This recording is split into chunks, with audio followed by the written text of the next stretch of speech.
Electrochemistry शुरू कर रहे हैं। इसमें सबसे पहले अपन कंडक्टेंस, स्पेसिफिक रेजिस्टेंस और स्पेसिफिक कंडक्टेंस की बात करते हैं। कंडक्टेंस को कैपिटल जी से डिनोट किया है। कंडक्टेंस होता है 1 अपॉन रेजिस्टेंस। ट्यूशन में रेजिस्टेंस दिया हुआ हो, कंडक्टेंस पूछे तो ये फॉर्मूला लगा देना है। एक क्वेश्चन आता है इसकी यूनिट से संबंधित, इसकी यूनिट होती है महो या ओम इनवर्स। ये है ओम इनवर्स, ठीक है, या साइमेंस इसे बोलते हैं। अब बात करते हैं स्पेसिफिक रेजिस्टेंस। स्पेसिफिक रेजिस्टेंस को रेजिस्टिविटी बोलते हैं, जिसे रो से डिनोट किया है। रो बराबर आर इंटू एरिया बटा लेंथ, ठीक है, एल लेंथ है, उसका यूनिट हो जाएगा ओम सेंटीमीटर। ओके, अब बात करें स्पेसिफिक कंडक्टेंस की, इसे ही कंडक्टिविटी कहते हैं। देखो, कंडक्टेंस और कंडक्टिविटी दोनों अलग अलग है। कंडक्टिविटी को के से डिनोट किया है, के बराबर 1/रो होता है, यानी रो क्या है, रजिस्टिविटी। 1/रजिस्टिविटी ही कंडक्टिविटी कहलाती है। या 1/रो को कैसे क्या लिख सकते हैं, L upon area into resistance, L upon area into resistance. इसकी यूनिट होगी ओम इनवर्स और सेंटीमीटर इनवर्स। ओम इनवर्स को महो या साइमेंस बोल सकते हैं, और सेंटीमीटर इनवर्स है। ओके, तो ये तीन आपके फॉर्मूले आपको पता होने चाहिए। कहते हैं मोलर कंडक्टिविटी की। मोलर कंडक्टिविटी क्या है? Current of all ions when 1 mole electrolyte dissolve in VmL of solution, ठीक है। और जो करंट होगा वो मोलर कंडक्टिविटी कहलाएगा। मोलर कंडक्टिविटी को लेमडा एम से शो किया है यहाँ पे। लेमडा एल बराबर के इंटू 1000 बटा एम, कैपिटल एम। यहाँ पे कैपिटल एम मोलरिटी है और के है कंडक्टिविटी, ठीक है। कंडक्टिविटी अभी बताया था आपको, कंडक्टिविटी क्या होती है, 1/रजिस्टिविटी होती है कंडक्टिविटी, और ये है कैपिटल एम मोलरिटी। इसकी अगर मोलर कंडक्टिविटी की यूनिट देखें तो इसकी यूनिट होती है ओम इनवर्स, मोल इनवर्स और सेंटीमीटर स्क्वायर। ओके, तो ये हुई आपकी मोलर कंडक्टिविटी। इक्विवेलेंट कंडक्टिविटी की बात करते हैं। इक्विवेलेंट कंडक्टिविटी क्या है? वो current of all ions when 1 gram equivalent of electrolyte is dissolve in VmL of solution. तो वो आपका इक्विवेलेंट कंडक्टिविटी होती है। क्वेश्चन क्या हो, कहाँ से बनता है? इसमें क्वेश्चन बनता है इसके फॉर्मूले से, ठीक है। तो आपको इक्विवेलेंट कंडक्टिविटी का न्यूमेरिकल आई यानी लेमडा एन या लेमडा इक्विवेलेंट, ये इक्विवेलेंट कंडक्टिविटी है। इसको निकालने के लिए बोला जाए तो आप फॉर्मूला लगाएंगे, लेमडा इक्विवेलेंट बराबर के इंटू 1000 बटा एन, कैपिटल एन। अब यहाँ पे के क्या है? के है कंडक्टिविटी। कंडक्टिविटी क्या होती है? 1/, रेजिस्टिविटी होती है। और एन क्या है? नॉर्मेलिटी। नॉर्मेलिटी क्या होती है? Number of gram equivalent into 1000 बटा वॉल्यूम इन ml। अगर वॉल्यूम लीटर में है तो ऊपर 1000 नहीं आएगा, अगर वॉल्यूम ml में है तो ऊपर 1000 ये है ही, ठीक है। ओके, अगर इक्विवेलेंट कंडक्टिविटी की यूनिट की बात करें तो इसकी यूनिट होती है ohm inverse, gram equivalent inverse और सेंटीमीटर स्क्वायर, ठीक है। तो इक्विवेलेंट कंडक्टिविटी का सबसे इंपॉर्टेंट फॉर्मूला क्या होता है? लेमडा एन बराबर के इंटू 1000 बटा normality. Relation between molar conductivity and equivalent conductivity. Lambda m है मोलर कंडक्टिविटी और लेमडा इक्विवेलेंट है इक्विवेलेंट कंडक्टिविटी। इनमें क्या रिलेशन है? तो जो मोलर कंडक्टिविटी है वो बराबर होती है equivalent conductivity into n factor. अब एन फैक्टर कितना होगा, क्या होगा? एन फैक्टर का मतलब है कि कितने इलेक्ट्रॉन लॉस हुए हैं या कितने इलेक्ट्रॉन गेन हुए हैं, वो आप यहाँ पे लिख दोगे जनरली, तो आपका एन फैक्टर आ जाएगा, ठीक है। तो lambda m is equal to lambda equivalent into n factor, ठीक है। Lambda m by lambda equivalent बराबर एन फैक्टर, ये यहाँ से इस फॉर्मूले को मॉडिफाई कर लिया है, ठीक है। तो ये रिलेशन पता चल गया molar conductivity and equivalent conductivity में। अब बात करते हैं सेल कांस्टेंट की। सेल कांस्टेंट का जनरली फॉर्मूला पूछा जाता है और कंडक्टिविटी के साथ इसका रिलेशन पूछा जाता है न्यूमेरिकल में। तो सेल कांस्टेंट बराबर होता है लेंथ बटा एरिया। अब यहाँ पे लेंथ क्या है? लेंथ है डिस्टेंस बिटवीन 2 इलेक्ट्रोड, दोनों इलेक्ट्रोड्स के बीच में जो डिस्टेंस होगी वो होगी L, और A है जो क्रॉस सेक्शन एरिया है ना उनका, वो होगा एरिया A, और लेंथ होगी डिस्टेंस बिटवीन 2 इलेक्ट्रोड, ठीक है। ये सेल कांस्टेंट। सेल कांस्टेंट और कंडक्टिविटी का रिलेशन पूछे तो आप क्या फॉर्मूला लगाएंगे?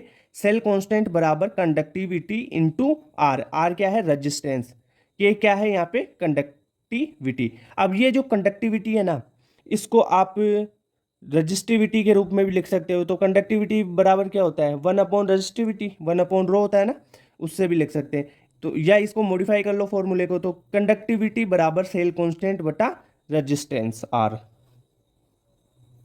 Variation of molar conductivity and equivalent conductivity with concentration, ये इनका वेरिएशन देखेंगे लेमडा एम और लेमडा इक्विवेलेंट का। लेमडा एम क्या है? Molar conductivity. लेमडा इक्विवेलेंट है क्या? Equivalent conductivity. इनका रिलेशन देखेंगे अपन कॉन्सेंट्रेशन के साथ में वेरिएशन कैसे होगा स्ट्रॉन्ग इलेक्ट्रोलाइट और वीक इलेक्ट्रोलाइट में। पहले अपन देखते हैं स्ट्रॉन्ग इलेक्ट्रोलाइट में। स्ट्रॉन्ग इलेक्ट्रोलाइट में क्या होगा? अगर आप स्ट्रॉन्ग इलेक्ट्रोलाइट में डाइल्यूशन करते हैं, यानी उसमें वाटर मिलाते हैं या उसको डाइल्यूट करते हैं, तब क्या होगा? आयंस फ्री होंगे डाइल्यूशन करोगे तो आयनिक मोबिलिटी बढ़ेगी। आयनिक मोबिलिटी बढ़ेगी तो इसकी लेमडा एम और लेमडा एन भी इंक्रीज हो जाएगी, यानी मोलर कंडक्टिविटी और इक्विवेलेंट कंडक्टिविटी भी इंक्रीज हो जाएगी। ये लेमडा एम और रूट सी में ग्राफ है ऐसा होगा, ठीक है। ये यहाँ से चालू हो रहा है, इसके टच से स्टार्ट हो रहा है, ठीक है। वीक इलेक्ट्रोलाइट में बात करें, अगर डाइल्यूशन होगा तो डिग्री ऑफ डिसोसिएशन बढ़ेगा, नंबर ऑफ आयंस भी इंक्रीज होंगे, ठीक है। और नंबर ऑफ आयंस इंक्रीज हो गए तो लेमडा एन और लेमडा एम भी इंक्रीज हो जाएगा, ठीक है। तो डाइल्यूशन करने पर क्या क्या हो रहा है? लेमडा एम और लेमडा एन दोनों में ही, स्ट्रॉन्ग इलेक्ट्रोलाइट और वीक इलेक्ट्रोलाइट दोनों में ही इंक्रीज हो रहे हैं डाइल्यूशन करने पर। कॉन्स्ट अगर इनको कंसंट्रेट करेंगे तो कम हो जाएंगे, ठीक है। और ये इनके ग्राफ देख लेना आप, इंपॉर्टेंट पॉइंट है, इसमें लोग फंस जाते हैं। वेरिएशन ऑफ कंडक्टिविटी के विथ डाइल्यूशन। देखो अपन ने मोलर कंडक्टिविटी और इक्विवेलेंट कंडक्टिविटी का डाइल्यूशन के साथ में रिलेशन देख लिया था। उसमें तो क्या हो रहा था कि डाइल्यूशन आप इंक्रीज कर रहे हो तो लेमडा एम और लेमडा एन इंक्रीज हो रही थी, दोनों स्ट्रॉन्ग और वीक इलेक्ट्रोलाइट में, दोनों में। पर यहाँ पे कुछ अलग ही वेरिएशन चलेगा। स्ट्रॉन्ग इलेक्ट्रोलाइट में अगर अपन कंडक्टिविटी की बात करें तो कंडक्टिविटी डिक्रीज होगी डाइल्यूशन पे। अगर आप डाइल्यूशन करते हैं स्ट्रॉन्ग इलेक्ट्रोलाइट में तो क्या होगा? Number of ions in 1 ml, क्योंकि कंडक्टिविटी होती क्या है कि जो नंबर ऑफ आयंस है 1 ml में ही तो मापते हैं उसको, तो 1 ml में तो डिक्रीज होंगे ना आप डाइल्यूशन करोगे, तो इसलिए कंडक्टिविटी डिक्रीज हो जाती है स्ट्रॉन्ग इलेक्ट्रोलाइट में। अगर बात करें वीक इलेक्ट्रोलाइट की, तो वीक इलेक्ट्रोलाइट में आप क्या करो? डाइल्यूशन करोगे, ठीक है। डाइल्यूशन कर रहे हैं वीक इलेक्ट्रोलाइट में, तो उसमें भी तो भाई नंबर ऑफ आयंस 1 ml में डिक्रीज होंगे ना। ये ध्यान रखो भाई, 1 ml में तो डिक्रीज हो रहे हैं नंबर ऑफ आयंस, ठीक है। चाहे टोटल आयंस वीक इलेक्ट्रोलाइट में बढ़ रहे हो, पर 1 ml में तो डिक्रीज ही हो रहे हैं, इसलिए यहाँ पर भी वीक इलेक्ट्रोलाइट में जो कंडक्टिविटी है वो डिक्रीज ही होगी डाइल्यूशन करने पर। तो मतलब क्या निकला कि स्ट्रॉन्ग इलेक्ट्रोलाइट और वीक इलेक्ट्रोलाइट दोनों में डाइल्यूशन करने पर जो कंडक्टिविटी है वो डिक्रीज हो रही है। कोलेराउस लॉ, इसकी स्टेटमेंट क्या है? Infinite molar conductivity lambda M infinite is equal to sum of limiting या infinite molar conductivity at infinite dilution of cation and anion and each multiplied by number of ions present in formula unit. अभी अपन ने molar conductivity ली है यहाँ पे, तब आपको जो स्टाइक्योमेट्री है उससे मल्टीप्लाई करना पड़ेगा। अगर नॉर्मेलिटी की बात करते हैं तब वो अलग तरीके से सोल्व होगा। यहाँ पे अपन मोलरिटी से सोल्व करते हैं, ठीक है, मोलर कंडक्टिविटी लेके, ठीक है। तो NaCl है, ये कह रहा है कि जो इनफाइनाइट पर मोलर कंडक्टिविटी है NaCl की, वो इसके जो कंस्टिट्यूट आयन है ना, जैसे Na+ और Cl-, इनका अलग अलग जो केटाइन और एनाइन है दोनों के योग के बराबर हो जाएगी। तो molar conductivity of infinite Na+ और molar conductivity of Cl- infinite पे, दोनों का योग NaCl की मोलर कंडक्टिविटी के बराबर होता है। अब ये ध्यान रखना कि जो NaCl से Na+ और Cl- बना है, इनका जो स्टाइक्योमेट्री यहाँ पे तो एक एक है, तो इससे ये मल्टीप्लाई होगा। अगर जैसे BaCl2 की बात कर ले तो Ba2+ और 2Cl- में ये टूट रहा है ना, तो यहाँ पे स्टाइक्योमेट्री 2 है ना, तो यहाँ पे भी ये Cl- की जो लेमडा एम है वो 2 से मल्टीप्लाई होगी, ठीक है। तो ये कोलेराउस लॉ का स्टेटमेंट है, और जो न्यूमेरिकल अप्रोच है वो इस प्रकार रहेगी इसकी। अब बात करते हैं डिग्री ऑफ डिसोसिएशन की। जो इलेक्ट्रोकेमिस्ट्री है ना, उसमें डिग्री ऑफ डिसोसिएशन अल्फा कैसे निकालेंगे? तो इसके लिए आपको क्या करना है? अल्फा बराबर लेमडा सी मोलर कंडक्टिविटी, ठीक है, और किसी इनफाइनाइट टाइम पे मोलर कंडक्टिविटी बटा, ठीक है। यानी आपको अल्फा निकालना है तो क्या करना है? मोलर कंडक्टिविटी किसी भी टाइम पे उसकी कंसंट्रेशन, ठीक है, बटा molar conductivity at infinite time पे, ओके। तो ये आ जाएगा आपके पास इसका डिग्री ऑफ डिसोसिएशन। अगर बात करें वीक एसिड के लिए तो Ka बराबर C∝² होता है ऑस्ट्रल डाइल्यूशन लो लगाने के बाद में, ठीक है, Ka बराबर C∝²। वीक बेस के लिए तो Kb बराबर C∝², आप डाइल्यूशन करोगे तो, और ठीक है, ऑस्वाल्ड लो लगा के, तो ये आ जाता है यहाँ पे डिग्री ऑफ डिसोसिएशन। अब बात करते हैं इलेक्ट्रोड पोटेंशियल की। इलेक्ट्रोड पोटेंशियल है क्या? Tendency of an atom to lose और gain electron when placed in its own electrolyte.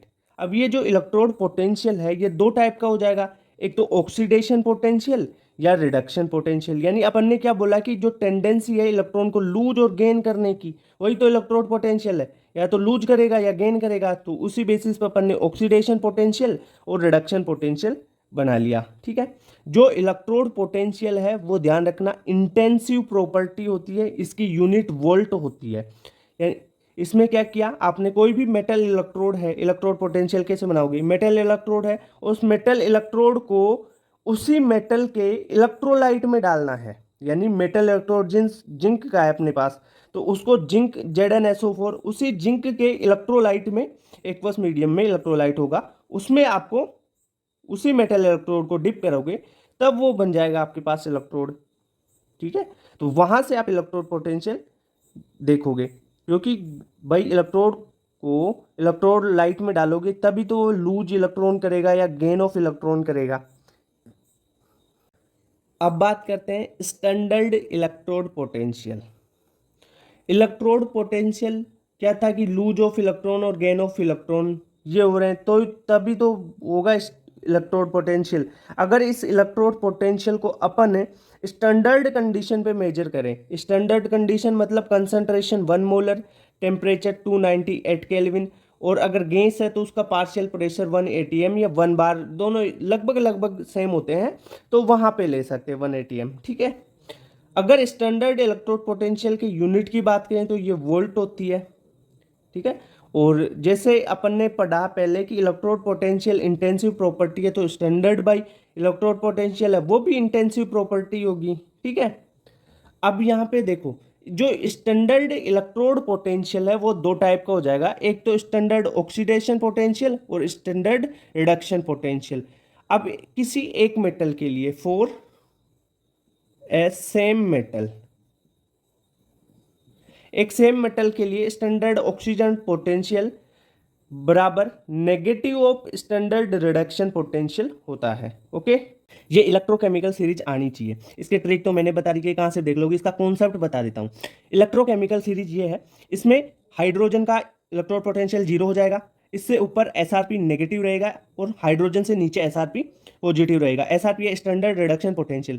आप ऊपर से नीचे जा रहे हो, ठीक है, जैसे जैसे ऊपर से नीचे जा रहे हो तो स्टैंडर्ड रिडक्शन पोटेंशियल यहाँ पे बढ़ता जा रहा है। ठीक है, तो यहाँ पे अपन ने जो एलिमेंट्स लिखे हैं वो elements arrange in increasing order of reduction potential. अगर किसी मेटल का या है ना जो रिडक्शन पोटेंशियल इंक्रीज होगा तो वो क्या होगा, स्ट्रॉन्ग ऑक्सीडाइजिंग एजेंट और वीक रिड्यूसिंग एजेंट। ये जो बोल रहा हूँ वो बातें ध्यान रखना। अगर किसी का जो स्टैंडर्ड रिडक्शन पोटेंशियल कम है तो वो क्या होगा, वीक ऑक्सीडाइजिंग एजेंट, और SRP कम है तो वो स्ट्रॉन्ग रिड्यूसिंग एजेंट हो जाएगा। यानी सीधी सी बात, एक कॉन्सेप्ट बनता है, वो क्या है, अगर ये सीरीज है ना, इस सीरीज में आपको देखने वाला है जो नीचे वाला है ना, नीचे वाला एलिमेंट ऊपर वाले को ऑक्सीडाइज कर देता है। ठीक है, मतलब क्या, जिसका SRP ज्यादा उसकी ऑक्सीडाइजिंग पावर ज्यादा, SRP ज्यादा ऑक्सीडाइजिंग पावर ज्यादा, यानी नीचे वाला एलिमेंट ऊपर वाले एलिमेंट को ऑक्सीडाइज कर देता है। जैसे एल्यूमिनियम है वो मैग्नीशियम को ऑक्सीडाइज कर सकता है, आयरन है वो जिंक को ऑक्सीडाइज कर सकता है। ठीक है, बात करते हैं इलेक्ट्रोकेमिकल सेल या गैल्वेनिक सेल, और दूसरा होता है इलेक्ट्रोलाइटिक सेल। दोनों में देखो एक कंपैरेटिव टेबल से अपन पढ़ने वाले हैं। इलेक्ट्रोकेमिकल सेल क्या है, जिसमें केमिकल एनर्जी को इलेक्ट्रिकल एनर्जी में कन्वर्ट किया जा सकता है। ये ज़्यादातर स्पॉन्टेनियस रिएक्शन में होता है ये, है ना। इसका डेल्टा जी नेगेटिव रहेगा। एनोड इलेक्ट्रोकेमिकल सेल में नेगेटिव होता है, कैथोड पॉजिटिव होता है। एनोड पे ऑक्सीडेशन होता है, कैथोड पे रिडक्शन होता है। इतनी बात क्लियर। अब बात करें इलेक्ट्रोलाइटिक सेल में। इलेक्ट्रोलाइटिक सेल में क्या होता है, इलेक्ट्रिकल एनर्जी को कन्वर्ट किया जाता है केमिकल एनर्जी में। ये नॉन स्पॉन्टेनियस रिएक्शंस होती है। यहाँ पे डेल्टा जी पॉजिटिव होगा, क्योंकि डेल्टा जी पॉजिटिव होगा तभी तो नॉन स्पॉन्टेनियस रिएक्शन होगी। इलेक्ट्रोलाइट सेल में ध्यान रखना, एनोड पॉजिटिव होता है, कैथोड नेगेटिव। यहाँ पर भी एनोड पे ऑक्सीडेशन और कैथोड पे रिडक्शन होता है। ये चीज हमेशा यूनिवर्सल ट्रूथ रहेगी इलेक्ट्रोकेमिस्ट्री में कि एनोड पे ऑक्सीडेशन और कैथोड पे रिडक्शन। एनोड पॉजिटिव है नेगेटिव है वो चीजें चेंज हो सकती है, पर एनोड पे ऑक्सीडेशन और कैथोड पे रिडक्शन ये चेंज नहीं होगा कभी भी। ठीक है, बहुत बार क्वेश्चन पूछा जाता है, इनोड सेल की वैल्यू पूछी जाती है। कैथोड और एनोड पे इनोड दिया हुआ होता है और सेल का इनोड पूछा जाता है, तो इसके लिए फॉर्मूला है ना वो बता देता हूँ। इनोड सेल पूछा जाए और आपको रिडक्शन पोटेंशियल दिया हुआ हो, स्टैंडर्ड रिडक्शन पोटेंशियल कैथोड का और इनोड एनोड का SRP, तो आप क्या करोगे, cathode SRP inode minus inode of anode का एसआरपी आप कर दोगे तो आपके पास ई नोट ऑफ सेल मिल जाएगा। अगर आप मेरी बात सुनो, अगर यहाँ पे आपको कैथोड है उसका एसआरपी दिया हुआ है, ठीक है, और एनोड का एसआरपी नहीं देके स्टैंडर्ड ऑक्सीडेशन पोटेंशियल दे रखा है, तब आप माइनस की जगह प्लस कर देना। क्योंकि क्या होता है कि जो ई नोट ऑफ, आप मैंने बताया था कि आपको एसआरपी है वो negative of E note SOP के बराबर होता है, ठीक है ना। ये चीज़ तो पता नहीं, तो इसको आप कन्वर्ट कर सकते हो फॉर्मूले को। वैसे ही अगर आपको ऑक्सीडेशन पोटेंशियल दिया हुआ हो तो क्या करोगे, E naught of anode minus E naught of cathode oxidation potential के लिए, ठीक है, और रिडक्शन पोटेंशियल के लिए कैथोड माइनस एनोड करना है, ठीक है। अगर एसआरपी दे रखा है कैथोड का तो ई नोट कैथोड का SRP plus E naught of anode का एसओपी, ठीक है, ऑक्सीडेशन पोटेंशियल। इस प्रकार आप कर सकते हो इन वैल्यूज को सोल्व। अगर ई नोट सेल पॉजिटिव है तो रिएक्शन स्पॉन्टेनियस होगी, ई नोट सेल नेगेटिव है तो रिएक्शन नॉन स्पॉन्टेनियस होती है। ये तो जनरली बेसिक बातें हैं। अब बात करते हैं किसी सेल को रिप्रेजेंट कैसे कर सकते हैं। तो देखो मेरी बात सुनो, यहाँ पे अपन सबसे पहले मिडिल में एक दो डंडे खींच लेंगे, एक सीधा, ठीक है, दो। ये होता है सॉल्ट ब्रिज को डिनोट करेंगे ये। इससे लेफ्ट हैंड साइड आप लिखोगे ऑक्सीडेशन की रिएक्शन, और राइट हैंड साइड इस डंडे से सॉल्ट ब्रिज से यहाँ लिखोगे आप रिडक्शन की। तो यानी मेटल से मेटल की किसी ऑक्सीडेशन स्टेट में गया तो ये होगा ऑक्सीडेशन। यहाँ पे N+1 N+ है, उससे M में चला गया M, ठीक है, तो यहाँ पे क्या होगा रिडक्शन। यानी लेफ्ट हैंड साइड आपको ऑक्सीडेशन लिखना है, राइट हैंड साइड आपको लिखना है क्या, रिडक्शन, ठीक है। और बीच में दो डबल डंडे क्या है, ये सोल्ट ब्रिज को शो कर रहे हैं। यहाँ पे देखो दोनों इलेक्ट्रोड्स, देखो जब मेटल से वो Mn+ में जा रहा है तब उसके बीच में एक डंडा सीधा खींच रखा है ना अपन ने, तो ये भी अपने को डिनोट करना है। तो इस प्रकार सेल का रिप्रेजेंटेशन किया जाता है। जैसे जिंक के लिए करें तो जिंक सॉलिड, ठीक है, वो कन्वर्ट किस में हो गया, इसका ऑक्सीडेशन हुआ जिंक 2+ में, ठीक है, इस प्रकार नोट किया। यहाँ पे अपन जो कंसंट्रेशन है या उसकी फेज है उनको भी लिख सकते हैं। डबल डंडा ये सोल्ट ब्रिज को डिनोट करेगा। फिर कॉपर 2+ से कॉपर में रिडक्शन हुआ तो क्या लिखोगे, कॉपर 2+ से फिर गया किस में, एक डंडा और कॉपर में। तो इस प्रकार सेल को रिप्रेजेंट करते हैं अपन। स्टैंडर्ड हाइड्रोजन इलेक्ट्रोड, जिसे सी बोलते हैं, SHE, ये होता है स्टैंडर्ड हाइड्रोजन इलेक्ट्रोड। जो यूज करते हैं अपन ये हाइड्रोजन के लिए। इसका यूज किस लिए करते हैं, to find electrode potential of any metal. क्योंकि हाइड्रोजन को आप एक रेफरेंस मान के किसी और मेटल का इलेक्ट्रोड पोटेंशियल फाइंड करते हैं तो वो स्टैंडर्ड हाइड्रोजन इलेक्ट्रोड के माध्यम से ही करते हैं। इसमें क्या होता है कि जो हाइड्रोजन है उसका एसओपी और एसआरपी दोनों जीरो मान लेते हैं अपन, रेफरेंस मान लेते हैं, और इसके बेसिस पे सारा कैलकुलेशन करते हैं। ओके, इसमें क्या होगा, सबसे पहले एक कंटेनर लिया, उसमें ये देखो यहाँ पे हाइड्रोजन गैस पास की, ये प्लेटिनम का रोड लगा हुआ है, नीचे जो कैटेलाइटिक प्लेटिनम सरफेस बनी हुई है, इधर साल्ट ब्रिज, और दूसरा एसआई सेटअप और होगा एक, ठीक है। यहाँ पे रिएक्शन इंपॉर्टेंट है कि पहले तो देखो इसमें क्वेश्चन क्या आ सकता है, एसओपी एसआरपी इसका बराबर 0 होता है। दूसरा इसका यूज क्या है, किसी भी मेटल का इलेक्ट्रोड पोटेंशियल फाइंड करने में। तीसरा क्वेश्चन आ सकता है इससे कि इसकी एनोड की रिएक्शन और कैथोड की रिएक्शन। एनोड पे ऑक्सीडेशन हो रहा है, H2 कन्वर्ट हो रहा है 2H+ में, ठीक है, 2 इलेक्ट्रॉन निकल रहे हैं। और कैथोड पे क्या हो रहा है, 2 इलेक्ट्रॉन 2H+ के साथ जुड़ेंगे तो H2 गैस यहाँ पे बन जाएगी। तो ये कैथोड पे रिडक्शन हो रहा है और एनोड पे ऑक्सीडेशन हो रहा है। तो यहाँ पे 3 ही क्वेश्चन बन सकते हैं, उन तीनों के बारे में मैंने बता दिया आपको। साल्ट ब्रिज, साल्ट ब्रिज किस किस से मिलकर बना होता है, अगार अगार जेल और कुछ इनर्ट इलेक्ट्रोलाइट जैसे KCl हो गया या KNO3 ले लो आप यूज करो, इनसे मिलके बना होता है सॉल्ट ब्रिज। ये देखो 2 इलेक्ट्रोलाइट है, इनको जोड़ने का काम देखो, ये बीच में उल्टे यू शेप की जो ये ट्यूब बनी हुई है ना, इसमें अगार अगार होता है, और इनर्ट इलेक्ट्रोलाइट ये होती है सॉल्ट ब्रिज। अब सर जो इनर्ट इलेक्ट्रोलाइट है उनका क्या क्राइटेरिया होना चाहिए, कैसे होनी चाहिए, तो जो इनर्ट इलेक्ट्रोलाइट है ना, वो जो सेल यहाँ पे सेल रिएक्शन हो रही है ना, उसके साथ कोई भी रिएक्शन नहीं करनी चाहिए। यानी पहली बात कि must not interfere in cell reaction, वो वाले अपने को इनर्ट इलेक्ट्रोलाइट लेने हैं। दूसरी बात, जो इनर्ट इलेक्ट्रोलाइट है उनका ट्रांसपोर्ट नंबर कैटाइन और एनाइन का सेम होना चाहिए। यानी उनकी जो आयनिक मोबिलिटी है, जैसे K+ और Cl- ले लिया अपन ने KCl, तो दोनों का K+ और Cl- की आयनिक मोबिलिटी सेम होनी चाहिए, इनका ट्रांसपोर्ट नंबर सेम होना चाहिए। ओके, अगर सॉल्ट ब्रिज के फंक्शन की बात करें तो ये सर्किट को कंप्लीट करता है, ठीक है, सर्किट को कंप्लीट करेगा फॉर मेंटेन इलेक्ट्रिकल न्यूट्रलिटी, ठीक है। अगर यहाँ से पॉजिटिव आ रहा है तो ये सॉल्ट ब्रिज क्या करेगा, नेगेटिव देके उसकी इलेक्ट्रिकल न्यूट्रलिटी कर देता है, ठीक है। ये do not allow mixing of electrolyte है। और ये जो लिक्विड लिक्विड जंक्शन पोटेंशियल अगर यहाँ पे जनरेट होता है, रिएक्शन में होगा, अगर सेल रिएक्शन करेंगे तो उस लिक्विड लिक्विड जंक्शन पोटेंशियल को रिमूव करने का काम भी कौन करता है, सॉल्ट ब्रिज। अब आती है Gibbs free energy and EMF of cell. जो गिब्स फ्री एनर्जी है और EMF ऑफ सेल दोनों में रिलेशन है, ठीक है। इनसे न्यूमेरिकल क्वेश्चन आता है एक, और वो कैसे पूछा जाएगा, या तो इक्विलिब्रियम कांस्टेंट देके पूछा जा सकता है, या कोई ई नोट सेल देके पूछा जा सकता है गिव्स फ्री एनर्जी। तो देखो अगर ई नोट सेल दिया हुआ गिव्स फ्री एनर्जी पूछे तो delta G note standard condition में बराबर एन, क्या है एन है यहाँ पे एन फैक्टर, एफ है 96500 गुलाम, 9500 गुलाम, ठीक है। और ई नोट है ई नोट ऑफ सेल, ठीक है, जो दिया हुआ होगा, या आपको ई नोट ऑफ हाफ सेल का दिया हुआ हो तब आप फुल सेल का निकाल के यहाँ पे वैल्यू पुट करके इसको सोल्व कर सकते हैं। या अगर आपको इक्विलिब्रियम कांस्टेंट दिया हुआ हो तब फॉर्मूला क्या यूज होगा, डेल्टा जी नोट बराबर -2.303 आर टी लोग के। यहाँ पे लोग के क्या है, के है इक्विलिब्रियम कांस्टेंट, ठीक है। ओके, इतनी बात क्लियर। नर्स इक्वेशन किसी ऑक्सीडेशन रिएक्शन के लिए पूछी जाती है तो आपको क्या करना है वहाँ पे, मान लो कोई मेटल है एम, उससे एम एन प्लस बन रहा है, यानी ऑक्सीडेशन हो रहा है, एन इलेक्ट्रॉन्स यहाँ पे रिमूव हो रहे हैं। तब आपको क्या करना है, देखो जो नर्स इक्वेशन की रिएक्शन मैंने आपको बताई थी पहले, क्या बताई थी, ई बराबर ये वाली, ई बराबर ई नोट माइनस 0.06 बटा एन लोग पी प्रोडक्ट बटा रिएक्टेंट की कॉन्सेंट्रेशन, वही करना आपको। आप यहाँ पे ऑक्सीडेशन कर रहे हो तो ई ऑक्सीडेशन का, ठीक है, और स्टैंडर्ड पे ऑक्सीडेशन का -0.06 बटा एन फैक्टर इंटू लोग।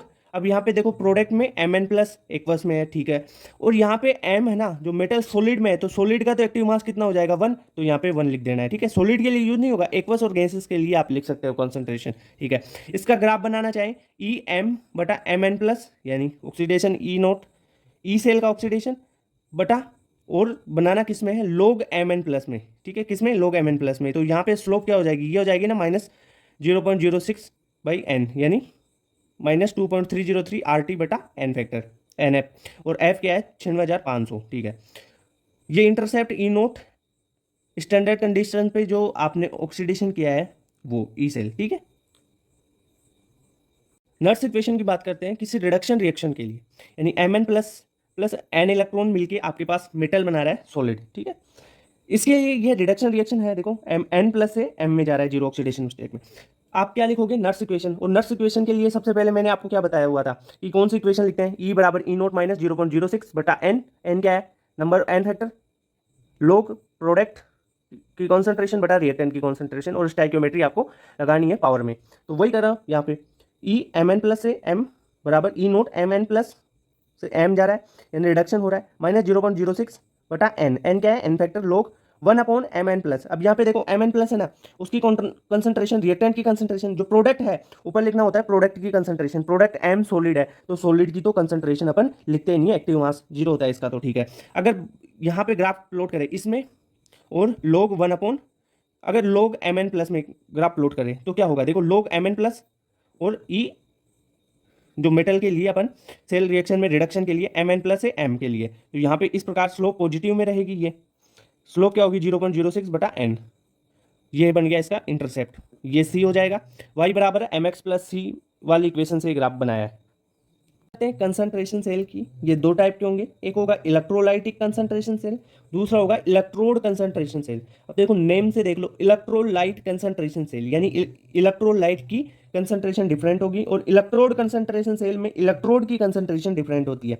इलेक्ट्रोलाइट कंसंट्रेशन सेल में जो एनोड का इलेक्ट्रोड है और कैथोड का इलेक्ट्रोड है, दोनों कंसंट्रेशन सेम होगी, और इलेक्ट्रोलाइट की कंसंट्रेशन डिफरेंट हो जाएगी। जबकि इलेक्ट्रोड कंसंट्रेशन सेल में क्या होगा कि इलेक्ट्रोलाइट की तो कंसंट्रेशन सेम रहेगी, पर जो इलेक्ट्रोड्स हैं, ठीक है, जो कैथोड और एनोड, कुछ का पार्शियल प्रेशर भी, भाई इलेक्ट्रोड का पार्शियल प्रेशर भी तो होता है, जैसे हाइड्रोजन इलेक्ट्रोड की बात करें तो उनका पार्शियल प्रेशर डिफरेंट हो जाएगा, ठीक है। कंसंट्रेशन यहाँ पे नहीं होगी तो इलेक्ट्रोड का पार्शियल प्रेशर तो होगा ना, जैसे कुछ इलेक्ट्रोड होते हैं, जैसे हाइड्रोजन इलेक्ट्रोड की बात कर ले तो उसका पार्शियल प्रेशर होता है, तो वो डिफरेंट हो जाएगा।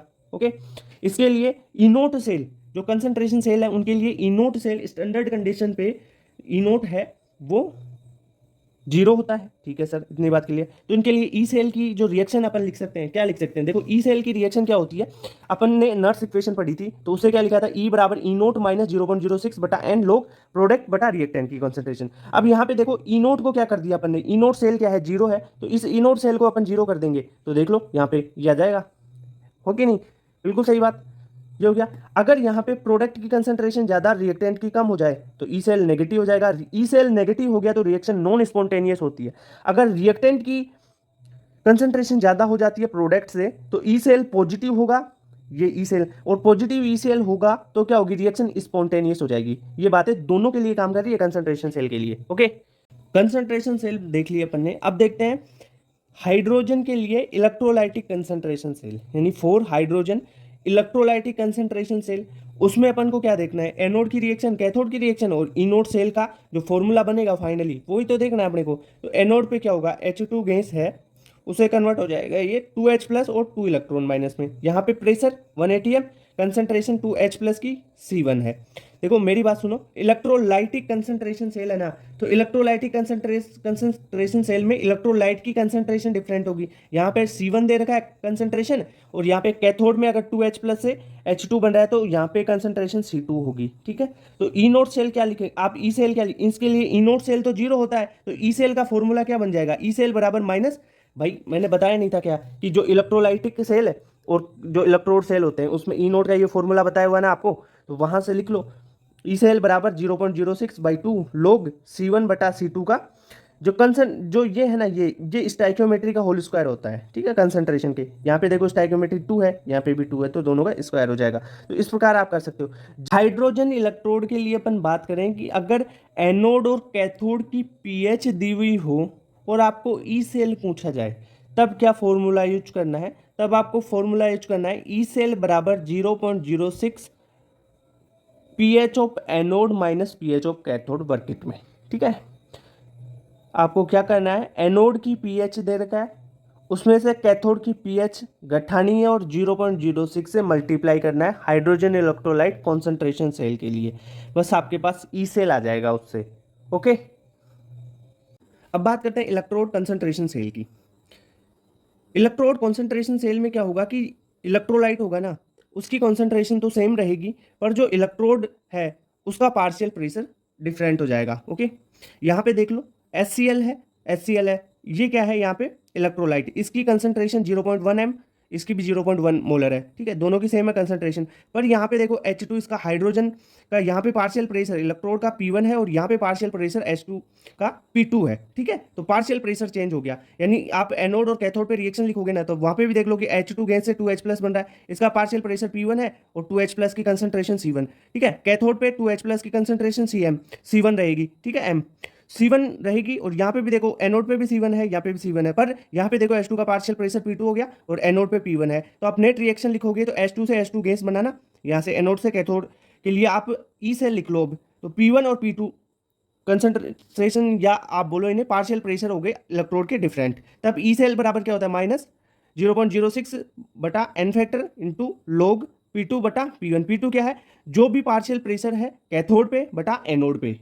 Okay, when electrode pressure and electrolyte concentration both are different. पहले अपन ने देखा था कि इलेक्ट्रोड पे जो प्रेशर है वो डिफरेंट हो, इलेक्ट्रोलाइट की कंसंट्रेशन सेम हो, फिर अपन ने इलेक्ट्रोलाइट की कंसंट्रेशन सेम हो या इलेक्ट्रोलाइट की कंसंट्रेशन डिफरेंट हो, इलेक्ट्रोड प्रेशर सेम हो, वो चीजें देख ली थी। अब दोनों ही डिफरेंट है, प्रेशर भी डिफरेंट है और इलेक्ट्रोलाइट की कंसंट्रेशन भी डिफरेंट है, तब ई नोट सेल कैसे लिखोगे भाई, सिंपल सी नर्स इक्वेशन लगानी है। एनोड की रिएक्शन कैथोड की रिएक्शन मैंने बता दी, यहाँ पे H2 गैस से 2H प्लस बन रहा है, H2 का प्रेशर है P1, 2H प्लस की कंसंट्रेशन है C1। ठीक है, यहाँ पे कैथोड पे 2H प्लस से 2 इलेक्ट्रॉन लेगा और H2 गैस में जाएगा, तो 2H प्लस की यहाँ पे कंसंट्रेशन देखो, दोनों की कंसंट्रेशन डिफरेंट है, तो यहाँ पे C2 मान लो, H2 की P2 मान लो। ठीक है, जो पार्शियल प्रेशर है, नेट सेल रिएक्शन लिख लो आप। ठीक है, हो जाएगी, इन दोनों को जोड़ लो, एनोड और कैथोड को, net cell reaction H2 gas से 2H प्लस से जाएगा 2H plus plus H2 gas, तो P1 C2 C1 और P2, ये इनकी कंसंट्रेशन और पार्शियल प्रेशर लिख लिया। अब नर्स इक्वेशन लगा दूंगे ना यहाँ पे, तो नर्स इक्वेशन आपने पढ़ रखी है, पहले नहीं पढ़ रखी, पढ़ रखी है ना, तो नर्स इक्वेशन क्या थी आपकी, ये वाली नर्स इक्वेशन लगा दोगे, ई बराबर ई नोट माइनस 0.06 बटा एन लोग प्रोडक्ट बटा रिएक्टेंट कंसंट्रेशन। ठीक है, तो वही लगा दो। प्रोडक्ट की यहाँ पे देखो 2H प्लस और H2 गैस है, तो H2 गैस के लिए तो पार्शियल प्रेशर होगा ना कैथोड का, और यहाँ पे H प्लस किसका है, ये C1 है, तो C1 एनोड का है। ठीक है, यहाँ पे फिर कैथोड का H प्लस और partial pressure of H2 anode का। तो इस प्रकार आप इनको सोल्व कर लोगे, ये रिएक्शन ध्यान, ये जो इंपॉर्टेंट फॉर्मूला है ध्यान रख लेना, इससे सारी चीजें सोल्व हो जाएगी आपकी।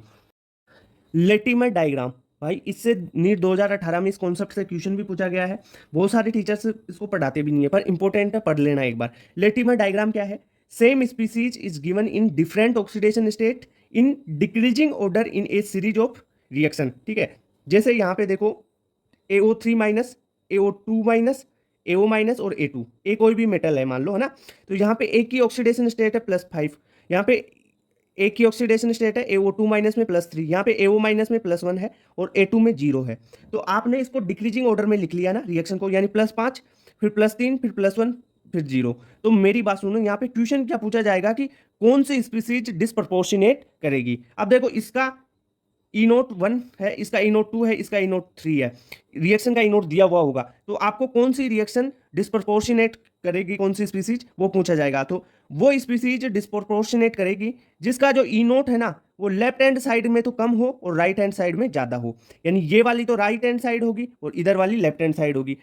ठीक है, तो जैसे आपने मान लो E2 ज्यादा है E1 से, E2 अगर ज्यादा है E1 से, तो ये वाली जो O2 माइनस है ना वो डिस्प्रपोर्शनेट कर जाएगी, क्योंकि E0 राइट हैंड साइड वाला ज्यादा होगा ना तभी डिस्प्रपोर्शनेट होगी। जैसे रिएक्शन दे रखी थी आपको, नीट 2018 में क्वेश्चन पूछा हुआ है, स्पीसीज अंडरगोइंग डिस्प्रपोर्शनेशन, इस रिएक्शन में यहाँ पे देखो 1.82 है E0, यहाँ पे 1.50 है, यहाँ पे 1.59। देखो राइट हैंड साइड में 1.59 ज्यादा हो गया ना 1.50 से, तो कौन सी स्पीसीज करेगी यहाँ पे डिस्प्रपोर्शनेट, HBRO, क्योंकि यहाँ पे देख लो साइड में ये ज्यादा हो गया, राइट हैंड साइड में E0। अब बात करते हैं इलेक्ट्रोलाइसिस की। इलेक्ट्रोलाइसिस में क्या होगा, process in which electricity is use for a chemical reaction to occur. ठीक है, इस इलेक्ट्रोलाइसिस किस में होगी, इलेक्ट्रोलाइटिक सेल में। इलेक्ट्रोलाइटिक सेल क्या करता है, इलेक्ट्रिकल एनर्जी को केमिकल एनर्जी में कन्वर्ट करेगा। जैसे यहाँ पे आपको दे रखा है ये वेसल, इसमें आपका इलेक्ट्रोलाइट भरा हुआ होगा, ये एनोड है, यहाँ कैथोड है, यहाँ से पॉजिटिव टर्मिनल, ये नेगेटिव टर्मिनल बैटरी का। ठीक है, यहाँ पे जो इलेक्ट्रोलाइटिक सेल है इसमें ये इलेक्ट्रोड होंगे, ये कुछ इलेक्ट्रोड इनर्ट भी हो सकते हैं। अब इनर्ट इलेक्ट्रोड के एग्जांपल कौन कौन से हैं, जैसे ग्रेफाइट हो गया, प्लेटिनम हो गया, सिल्वर हो गया, ये तो इनर्ट इलेक्ट्रोड है। ठीक है, इसके अलावा दूसरे भी इलेक्ट्रोड हो सकते हैं। सर इसमें इलेक्ट्रोलाइट कौन सा होगा, इलेक्ट्रोलाइट जो भी कैटाइन और एनाइन का सोल्यूशन होगा ना, कैटाइन प्लस एनाइन वाला, वो इलेक्ट्रोलाइट होगा। अब सर एनोड पे क्या होगा, एनोड होगा ना इलेक्ट्रोलाइटिक सेल में, पहली बात एनोड पॉजिटिव टर्मिनल होता है, कैथोड नेगेटिव टर्मिनल होता है बैटरी का। ठीक है, एनोड पे ऑक्सीडेशन होता है, कैथोड पे रिडक्शन होता है, ये बात ध्यान रखना। एनोड पे क्या रिएक्शन होगी, A माइनस जो भी एनाइन है, A माइनस से वो कन्वर्ट होगा A में, प्लस इलेक्ट्रॉन निकल जाएगा। कैथोड पे क्या रिएक्शन हो रही है, कैथोड पे रिएक्शन होगी C प्लस होगा, वो एक इलेक्ट्रॉन लेगा और C में कन्वर्ट हो जाएगा। तो ये इलेक्ट्रोलाइटिक सेल की इलेक्ट्रोलाइसिस की बेसिक है। इसके बाद में अपन थोड़े इसके क्वेश्चन करना सीखने वाले हैं। ओके, इलेक्ट्रोलाइसिस के क्वेश्चन है ना वो डिस्चार्ज पोटेंशियल से सोल्व होंगे। ठीक है, डिस्चार्ज पोटेंशियल है क्या, potential applied so that ion discharge eight electrode, ion electrode पे डिस्चार्ज हो जाए उतना पोटेंशियल डिस्चार्ज पोटेंशियल कहलाएगा। अब मेन बात क्या है कि जितना कम डिस्चार्ज पोटेंशियल होगा उतना ही जल्दी इलेक्ट्रोड पे आयन डिस्चार्ज होंगे, यानी डिस्चार्ज पोटेंशियल लोअर तो डिस्चार्ज फर्स्ट एट इलेक्ट्रोड, जो भी आयन है वो इलेक्ट्रोड पे डिस्चार्ज पहले हो जाएंगे। ठीक है, डिस्चार्ज पोटेंशियल ऑफ कैटायन क्या होगा, SRP प्लस ओवर वोल्टेज। अब SRP क्या है, स्टैंडर्ड रिडक्शन पोटेंशियल उस कैटायन का और उसका ओवर वोल्टेज। अब ओवर वोल्टेज क्या होता है कि excess voltage applied over standard reduction potential to reduce cation को रिड्यूस करने के लिए, वो उसका ओवर वोल्टेज होता है। अगर अपन बात करें कि जो डिस्चार्ज पोटेंशियल किसी एनाइन के लिए क्या होगा, तो वो standard oxidising potential plus over voltage. अब ओवर वोल्टेज यहाँ पे जो डिस्चार्ज पोटेंशियल ऑफ एनाइन है उसके लिए क्या होगा, over voltage excess voltage over standard oxidation potential to oxidise anion. Okay, तो ये हो गई सारी आपकी डिस्चार्ज पोटेंशियल की बेसिक चीज। अब बेसिक इसमें आपको ये ध्यान रख लो कि डिस्चार्ज पोटेंशियल जितना कम होगा डिस्चार्ज उतना ही जल्दी होगा मेटल। ठीक है, डिस्चार्ज पोटेंशियल का कॉन्सेप्ट पढ़ लिया। अब वहां का एप्लीकेशन है कि कौन सा आयन है, कौन सा मेटल है जो सबसे पहले डिस्चार्ज होगा। तो पहली बात, tendency to deposit at anode, anode पे कौन डिस्चार्ज पहले होगा उसका ऑर्डर बता देता हूं। ठीक है, जिसका डिस्चार्ज पोटेंशियल कम होगा वो पहले डिपॉजिट हो जाएगा। ओके, तो यहाँ पे SO4 सबसे लास्ट में होगा, I माइनस सबसे पहले होगा। I माइनस का डिस्चार्ज पोटेंशियल सबसे कम है इस सीरीज में, तो ये सबसे पहले क्या हो जाएगा, वहां पे डिस्चार्ज हो जाएगा, डिपॉजिट हो जाएगा। ठीक है, तो ऑर्डर कैसे याद रखोगे, I माइनस सबसे पहले, फिर उसके बाद में Br माइनस, फिर Cl माइनस, फिर OH, फिर NO3, फिर SO4 2 माइनस। ठीक है, ये हो गया। अगर कैथोड पे डिपोजिशन की बात करें तो जिसका SRP स्टैंडर्ड रिडक्शन पोटेंशियल सबसे ज्यादा होगा, ठीक है, उसका डिस्चार्ज पोटेंशियल कम होगा। ठीक है, तो डिस्चार्ज पोटेंशियल जिसका कम होगा तो वो कैथोड पे सबसे पहले डिपॉजिट हो जाएगा। मतलब क्या है होगा, इसका मतलब है कि जिसका हायर SRP है, SRP ज्यादा है, ठीक है, वो कैथोड पे डिस्चार्ज सबसे पहले हो जाएगा। ठीक है, यानी पहले होगा जिसका एसआरपी ज़्यादा होगा वो कैथोड पे डिपॉजिट पहले हो जाएगा, और एसआरपी की वो तो जो टेबल है वो तो मैं आपको बता ही चुका हूँ कि जो सीरीज है उसके बेसिस पे आप वो देखते हो, ठीक है, एसआरपी का ऑर्डर।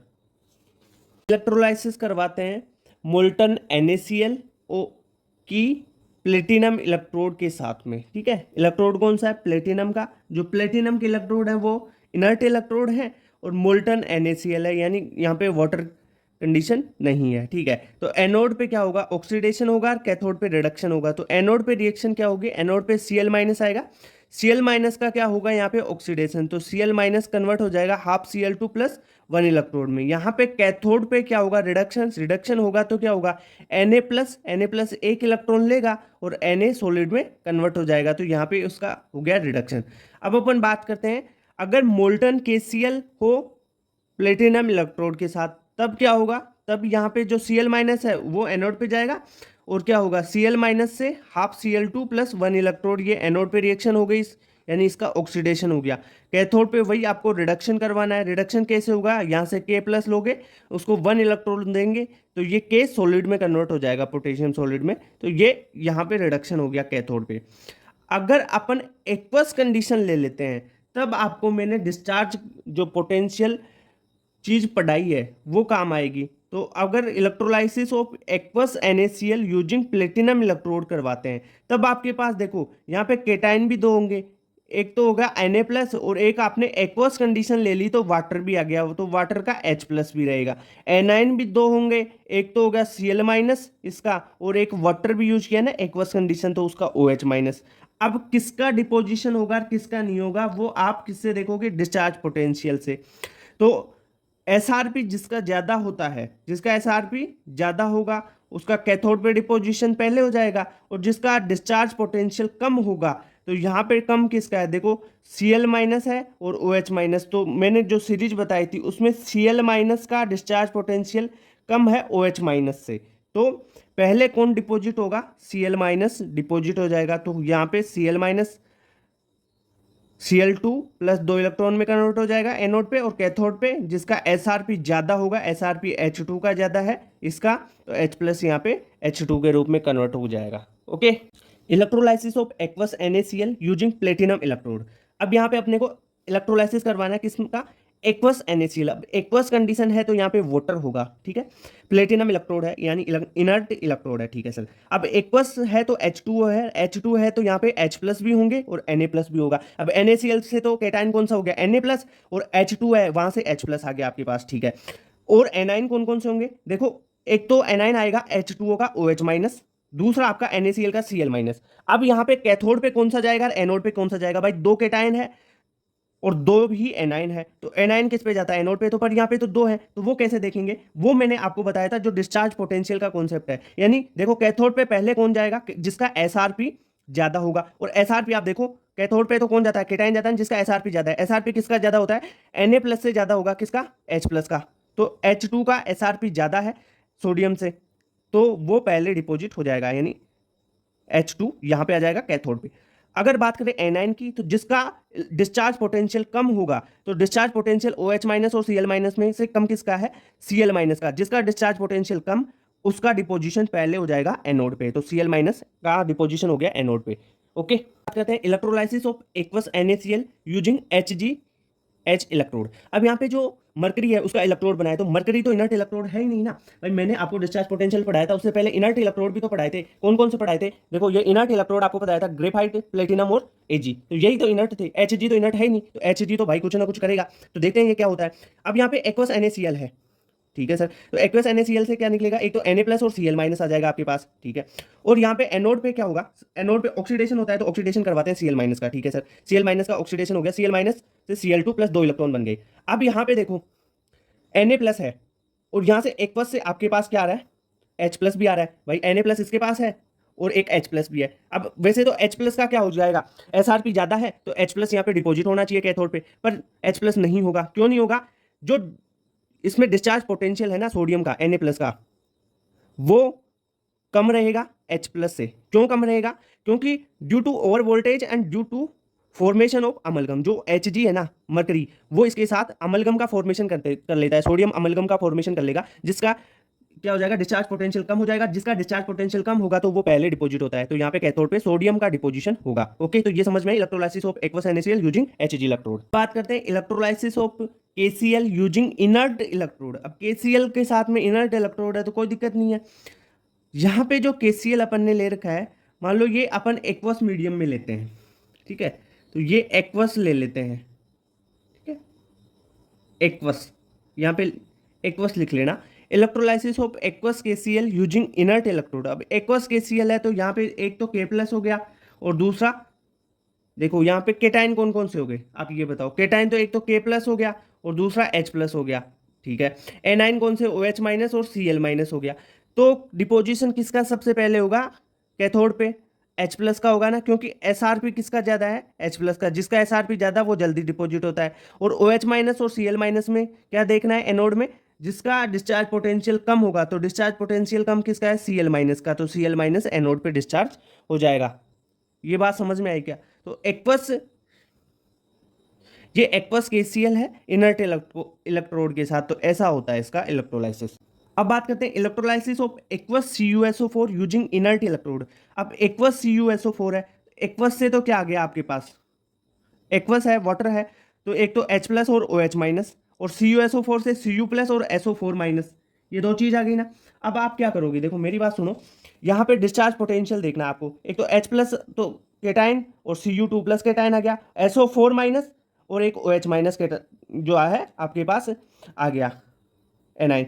अब यहाँ पे SRP, और आपको देखना है क्या, कौन एनोड पे इंक्रीज होगा, तो एनोड पे पहले कौन चले जाएगा, SO4। क्यों SO4 का है ना जो डिस्चार्ज पोटेंशियल कम है, नहीं ज़्यादा है SO4 का OH- से, तो यहाँ पे डिपॉजिट कौन होगा, एनोड पे OH- डिपॉजिट हो जाएगा। क्यों, क्योंकि देखो टेंडेंसी टू डिपॉजिट एनोड कौन होगा, जिसका डिस्चार्ज पोटेंशियल कम है, तो OH- का कम है, SO4 का ज़्यादा है डिस्चार्ज पोटेंशियल, तो OH- जल्दी डिपॉजिट हो जाएगा। ओके, तो और H+ और Cu2+ में, जो Cu2+ है कॉपर वाला, उसका SRP ज़्यादा है, तो जिसका SRP ज़्यादा वो कैथोड पे चला जाएगा, तो Cu कैथोड पे चला गया, और OH- से O2 बन गई किस पे, एनोड पे। ओके, फटाफट बता देता हूँ electrolysis of aqueous CuSO4 using copper electrode. अब देखो कॉपर इलेक्ट्रोड है ना, तो कॉपर इलेक्ट्रोड तो भाई अटैकिंग इलेक्ट्रोड होता है, और अटैकिंग इलेक्ट्रोड है तो एनोड पे भी यही आ जाएगा, तो कैथोड पे कॉपर 2+ गया, भाई कॉपर और H+ था ना, तो कॉपर का SRP ज्यादा है, तो कॉपर 2+ आ जाएगा, ठीक है, कोई दिक्कत नहीं है। कॉपर 2+ प्लस 2 इलेक्ट्रॉन से कॉपर सॉलिड बन गया, और एनोड पे क्या होगा, वही कॉपर क्या है, अटैकिंग इलेक्ट्रोड है, तो कॉपर से कॉपर 2+ बन जाएगा यहाँ पे भी, ठीक है। इतनी बात क्लियर हो गई आपको? Okay sir. अब अपन बात करते हैं electrolysis of aqueous AgNO3 using inert electrode. अब AgNO3 एक्वस में है, ओके, यहाँ पे Ag+ और H+ है, साथ में NO3- और OH- है, तो देखो क्या क्या है ये देख लो। यहाँ पे Ag+ और H+, तो Ag+ आ जाएगा क्योंकि SRP Ag+ का ज्यादा है, तो कैथोड पे Ag डिपॉजिट हो जाएगा। और NO3- और OH- में देख लो किसका डिस्चार्ज पोटेंशियल कम है, OH- का डिस्चार्ज पोटेंशियल कम होता है। सीरीज भी दिखा रखी है ना ये आपको, तो OH- का, तो यहाँ से O2 बन जाएगी। बात करते हैं electrolysis of aqueous AgNO3 using silver electrode. अब यहाँ पे AgNO3 का सॉल्यूशन है, तो जो Ag है वो अटैकिंग इलेक्ट्रोड की तरह काम करेगा, और ये जो प्रोसेस होगी ना आपकी AgNO3 की इलेक्ट्रोलाइसिस सिल्वर इलेक्ट्रोड में, ये अपन कॉपर और Ag की रिफाइनिंग में करते हैं। ये जो मेटलर्जी वाला चैप्टर था ना, वहाँ पे होता है। कैथोड पे क्या रिएक्शन होगी, Ag+ से 1 इलेक्ट्रॉन लेगा और यहाँ पे क्या करेगा, रिडक्शन करेगा, तो Ag सॉलिड में कन्वर्ट हो जाएगा। और एनोड पे भी Ag सॉलिड से Ag+ बनेगा। क्यों, क्योंकि जो Ag है AgNO3 के सॉल्यूशन में, ये जो है सिल्वर, वो अटैकिंग इलेक्ट्रोड का काम कर रहा है। ओके, अब बात करते हैं इलेक्ट्रोलाइसिस ऑफ एसिडिफाइड वाटर। अब एसिडिफाइड वाटर में अगर आप जो एसिड है उसकी लेस क्वांटिटी या डाइल्यूट एसिड लेते हो, तब अलग कंडीशन होगी कैथोड और एनोड पे। अगर आपने कंसंट्रेटेड जो एसिड है वो ले लिया, तब कंडीशन अलग हो जाएगी। सबसे पहले लेस क्वांटिटी या डाइल्यूट H2SO4 ले लेते हैं एसिड के रूप में अपन, तो कैथोड पे 2H+ से 2 इलेक्ट्रॉन लेंगे, H2 गैस बन जाएगी। ओके, एक तो ये हो जाएगी आपकी कैथोड पे रिएक्शन। यहाँ पे एनोड पे क्या क्या होगा, H2SO4 है ना, तो SO4- और वाटर का OH-, तो जिसका डीपी सबसे कम होगा डिस्चार्ज पोटेंशियल, वो एनोड पे जाएगा, तो OH- का डिस्चार्ज पोटेंशियल कम है, तो OH- का क्या हो जाएगा, ऑक्सीडेशन, तो हाफ O2 में कन्वर्ट हो जाएगा। ओके, इतनी बात क्लियर हो गई। यहाँ पे अगर आपने कंसंट्रेटेड ले लिया सॉल्यूशन एसिड का, तब क्या होगा, कैथोड पे तो वही 2H प्लस से H2 गैस बनेगी, पर एनोड पे कुछ चीज चेंज हो जाएगी। एनोड पे अगर कंसंट्रेट ले लिया ना H2SO4, तो यहाँ पे HSO4 बनेगा, SO4 माइनस नहीं बनेगा, HSO4 और OH माइनस बनेगा। अब यहाँ पे HSO4 है ना, इसका डिस्चार्ज पोटेंशियल कम है OH माइनस से, SO4 का तो ज्यादा है OH माइनस की बजाय, पर HSO4 का कम है, तो HSO4 एनोड पे डिपोजिट हो जाएगा और ये H2S2O8 बन जाएगा। ओके, इतनी बात क्लियर होगी। जो कॉन्सेंट्रेटेड H2SO4 है ना, वो H प्लस और HSO4 माइनस में टूटता है। फेराडे के फर्स्ट लॉ की बात करते हैं। फेराडे का फर्स्ट लॉ क्या बताता है? Mass deposit at electrode is directly proportional to charge pass through it. यानी जो मास होगा इलेक्ट्रोड पे डिपॉजिट, वो उसमें जितना चार्ज फ्लो हो रहा है उसके प्रोपोर्शनल होगा। तो यहाँ पे प्रोपोर्शनलिटी को उठाने के लिए अपन कांस्टेंट लगा देते हैं जेड, जिसे बोलते हैं इलेक्ट्रोकेमिकल इक्विवेलेंट। ठीक है, यहाँ पे चार्ज क्यू है, क्यू बराबर आई टी, आपने फिजिक्स में पढ़ा है ना, आई करंट है और टी टाइम है। तो यहाँ पे जेड अपन ने कांस्टेंट लगा दिया, तो मास बराबर जेड इंटू आई इंटू टी। जेड क्या है? इलेक्ट्रोकेमिकल इक्विवेलेंट है। और जेड की वैल्यू कैसे निकालेंगे? जेड बराबर इक्विवेलेंट मास बटा एफ होता है। एफ फेराडे है, एफ क्या है?